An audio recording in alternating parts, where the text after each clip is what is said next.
Welcome, dear students. Myself, Dr. Savita Chahar, Associate Professor, Department of Botany, Government Mira Girls College, Udaipur. Today, our topic is plant breeding. In Hindi, the plant breeding is known as Padap Prajnan. Dear students, पृथ्वी पर जो जीवन का विकास हुआ है उसके अनुसार Charles Darwin का जो ओरिजिन ऑफ स्पीसीज थी उसके अनुसार पृथ्वी पर जो जीवन का विकास हुआ है उसमें एनिमल्स के अंदर सबसे लास्ट में जो मानव जाति का विकास या मानव जाति का ओरिजिन इस अर्थ पे हुआ है। और अभी प्रेजेंट में अर्थ पर जो मानव जाति है उसका जूलॉजिकल जो नेम है वह होमोसेपियन है। और ऐसा माना जाता है कि होमोसेपियन जो मानव जाति की जो प्रजाति है ये लगभग 3 लाख साल पहले इस अर्थ पर इनका उद्भवन या ओरिजिन हुआ था। ऐसे प्रमाण अफ्रीका में जो जीवाश्म या फॉसिल मिले हैं उनसे मिले हैं। तो इस अर्थ पर जितने भी जीव जंतु हैं इंक्लूडिंग जो ह्यूमन बींग्स या होमोसेपियन मानव हैं उन सबके जीवन को चलाने के लिए भोजन की, पानी की, सबकी व्यवस्था अर्थ पर नेचर ने कर रखी है। इसी तरह से मानव जाति का जब उद्भवन हुआ तो शुरुआत में मानव जाति का काम केवल क्या था, उसका भोजन का ही काम था। उन्हें कपड़े पहनने की या मकान बनाने का ज्ञान नहीं था। धीरे धीरे मानव जाति को क्या है, कपड़े बनाने का ज्ञान हुआ, घर बनाने का ज्ञान हुआ, तो जो धरती के जो रिसोर्सेस थे उनका मैक्सिमम उपयोग होने लगा। जैसे पहले उसे खाने के लिए केवल फल फ्रूट चाहिए थे, बाद में उसने खेती करना सीखा तो गेहूं है, दालें हैं, इनकी भी खेती करने लगा। कपड़ों की आवश्यकता हुई तो पहले पत्ते लपेट लिए जाते थे, फिर बाद में जैसे कॉटन है, कपास की का ज्ञान हुआ तो उनके कपड़े बनाने लगा। शुरू में क्या था, एनिमल को मार के खाता था लेकिन धीरे धीरे क्या है, और उस सबकी जो पूर्ति है वह धरती पर हो जाती थी। लेकिन धीरे धीरे क्या हुआ, मानव जाति की जो जनसंख्या है वह बढ़ती चली गई। और जैसे जैसे जनसंख्या बढ़ेगी वैसे वैसे रिक्वायरमेंट भी बढ़ेगी, जिसमें भोजन भी शामिल है। चाहे मानव नॉन वेजिटेरियन हो या वेजिटेरियन हो। वेजिटेरियन होगा तो उसे गेहूं है, दालें हैं, फल सब्जियां, इन सब की जरूरत पड़ेगी। नॉन वेजिटेरियन है तो एग है, मीट है, या जो भी चीजें जो और भी है उनकी आवश्यकता पड़ेगी। इसी तरह से कपड़ों के लिए उसे कॉटन का उपयोग मैक्सिमम करना। तो ये सब चीजें जो हैं इंसान की आवश्यकता बनती चलेगी। और जैसे जैसे जनसंख्या बढ़ी वैसे वैसे प्राकृतिक रूप से जो ये सब चीजें अवेलेबल थी वह कम पड़ने लगी। इसकी पूर्ति के लिए मानव जाति ने, वैज्ञानिकों ने सोचा कि क्यों ना ऐसे नए पौधे बनाए जाएं, आनुवंशिक जो मटेरियल है या जो जीन्स हैं, जीनोटाइप है, उसमें ऐसा परिवर्तन करके इस तरह के नए पौधे बनाए जाएं जिनका जो उत्पादन है वो जिसमें अधिक हो, कम समय में उत्पादन जो है वह ज्यादा मिले।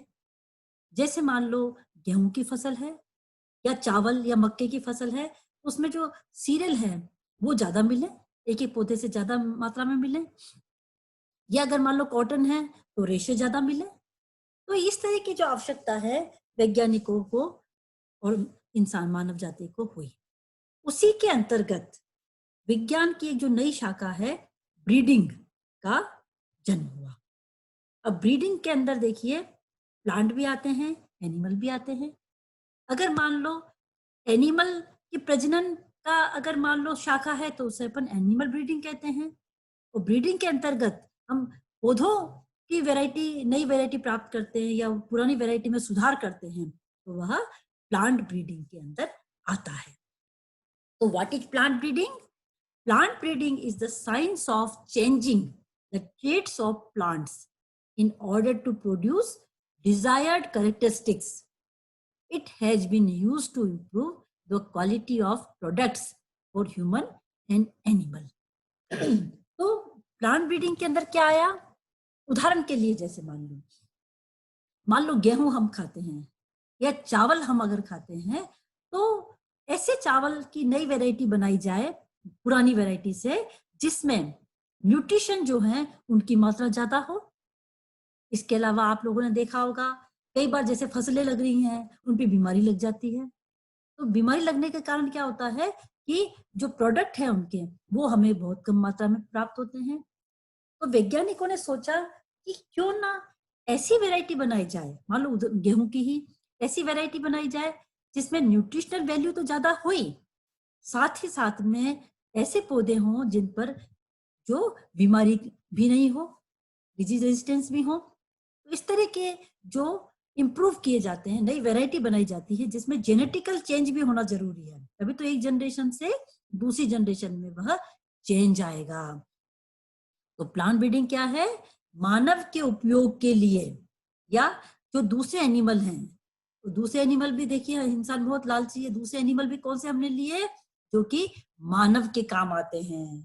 जैसे मान लो गाय है, हम चाहते हैं कि जो दूध दे रही है उससे ज्यादा दूध दे, मुर्गी अंडी दे रही है तो उससे ज्यादा अंडे दे, तो इस तरह की उनमें ब्रीडिंग कराई जाए। तो प्लांट ब्रीडिंग के अंतर्गत वो डिजायरेबल का मतलब है मनवांछित वैरायटी प्राप्त करना। स्मिथ नाम के वैज्ञानिक के अनुसार 1966 में उन्होंने प्लांट ब्रीडिंग को कैसे डिफाइन किया? Plant breeding is the art and science of improving the genetic pattern of plants in relation to their economic usages. आर्थिक महत्व के अनुसार उसमें इंप्रूवमेंट होना चाहिए। According to Frankel 1969, plant breeding is the genetic adjustment of plants to the social, cultural, economic and technological aspect of the environment। तो students अच्छी तरह समझ गए आप लोग कि प्लांट ब्रीडिंग क्या है? प्लांट ब्रीडिंग साइंस की वो ब्रांच है जिसमें जो एग्जिस्टिंग जो वैरायटी है प्लांट की, पौधों की, उससे नई वैरायटी डेवलप की जाती है। और ऐसी नई वैरायटी डेवलप की जाती है जिसमें क्या है कि प्रोडक्ट जो है वह ज्यादा मात्रा में हो, बीमारियां भी नहीं हो जिसके अंदर। जैसे मान लो गुलाब के फूल ही ले लीजिए, है ना, गुलाब के फूल का पौधा है, हम सबको अच्छा लगता है, हम चाहते हैं इसमें खूब सारे गुलाब लगे। अभी मान लो 10 गुलाब लगते तो हम चाहते हैं 20 गुलाब लगे। तो वो भी क्या है? ये भी प्लांट ब्रीडिंग का हिस्सा है।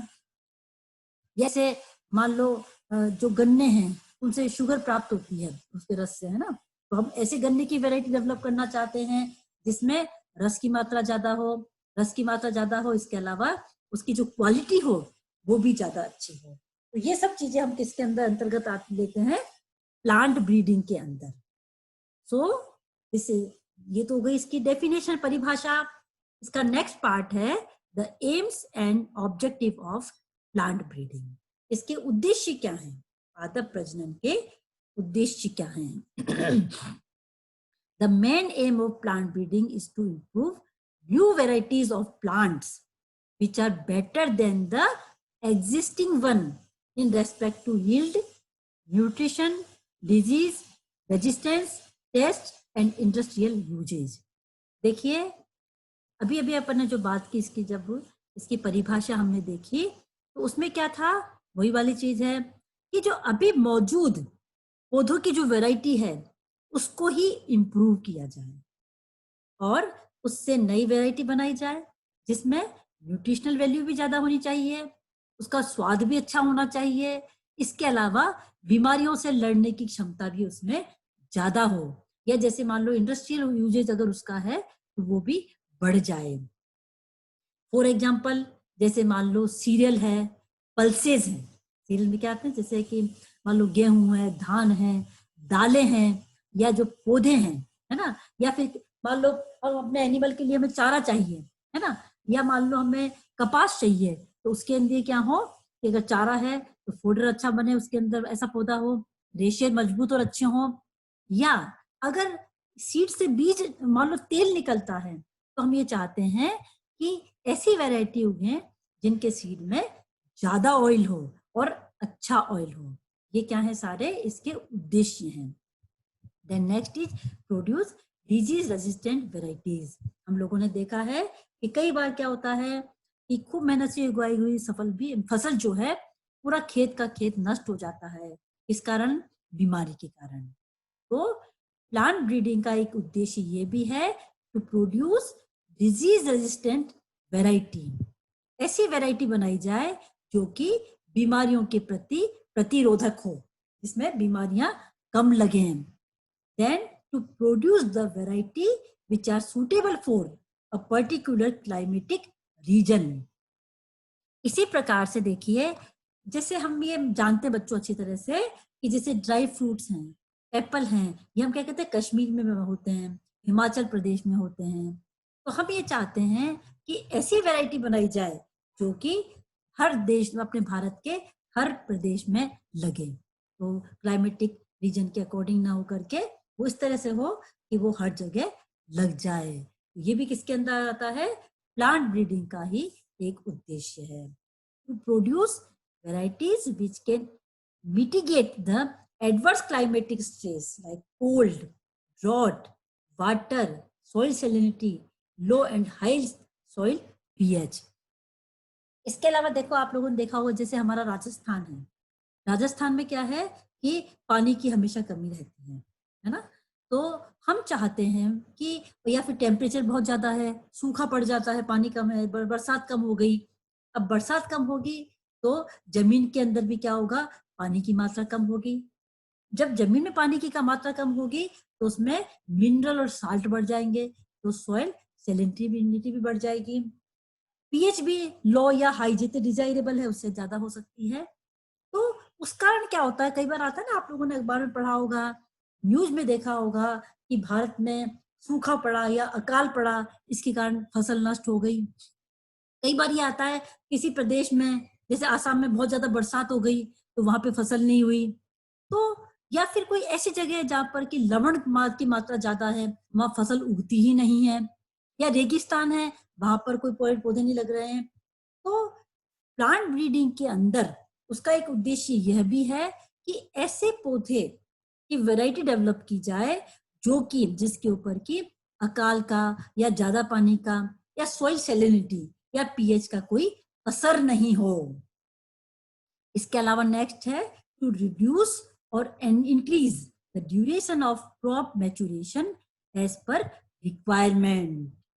देखिए, हम लोग अच्छी तरह जानते हैं कि जैसे मान लो कोई हमने आम का पौधा लगाया तो वो 7 या 8 साल से पहले उसमें फल नहीं आते, या नींबू का ही कोई पेड़ लगा दिया हमने तो कुछ मान लो कुछ साल लगते हैं उसमें नींबू आने के लिए। तो प्लांट ब्रीडिंग के अंतर्गत ऐसे पौधे बनाए जाते हैं जो कि कम समय में ही जैसे आम के फल देने लग जाएं या नींबू देने लग जाएं। वो ये भी सारा क्या है, इसके अंदर प्लांट ब्रीडिंग के उद्देश्य के अंदर आता है। Then next is principles and methods of plant breeding. Plant breeding के जो मेथड्स हैं वो क्या हैं, वो देख लीजिए आप लोग। Number 1, domestication, plant introduction and acclimatization. Then second is selection, then hybridization, heterosis, polyploidy breeding and mutation breeding.